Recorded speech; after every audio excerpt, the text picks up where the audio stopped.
Hello दोस्तों, इस video में हम लोग देखेंगे कोल्ड वार 1 और कोल्ड वार 2 के बीच में अंतर।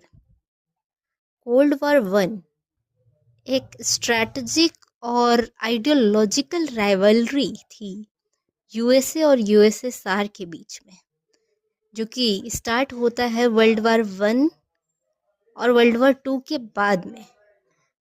1947 से 1991 तक कोल्ड वार 1 चलता है। कोल्ड वार 2 जो है वो यूएसए और चाइना के बीच में स्ट्रैटेजिक कंपटीशन देखा जाता है, जो कि 21st सेंचुरी में स्टार्ट हुआ है। अगर हम लोग इसकी आइडियोलॉजी देखें तो कोल्ड वॉर में जो आइडियोलॉजी थी वो कैपिटलिज्म और कम्युनिज्म के बीच में डिफरेंसेस की वजह से दोनों में राइवलरी थी, जबकि कोल्ड वॉर 2 में जो आइडियोलॉजी है वो लिबरल कैपिटलिज्म और ऑथोरिटेरियन कैपिटलिज्म के बीच में डिफरेंसेस की वजह से है। यूएसए जो सपोर्ट करता है लिबरल डेमोक्रेसी को एंड चाइना जो है वो सपोर्ट करता है ऑथोरिटेरियन कैपिटलिज्म को।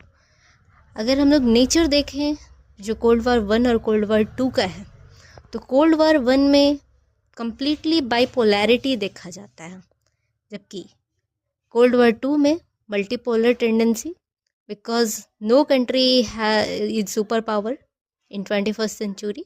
Every country is aligned with each other.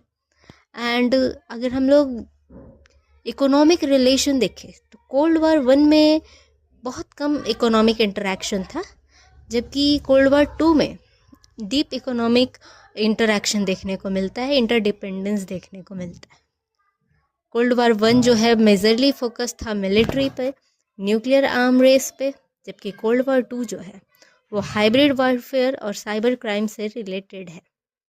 Cold war 1 में के बाद हम लोग देखते हैं कि नाटो और वार्शा पैक्ट में जो एक फाइट थी, जबकि कोल्ड वार 2 में बहुत सारे रीजनल ऑर्गेनाइजेशन देखे जाते हैं, जैसे Quad, border road organisation, multilateral engagement देखा जाता है कोल्ड वार 2 में।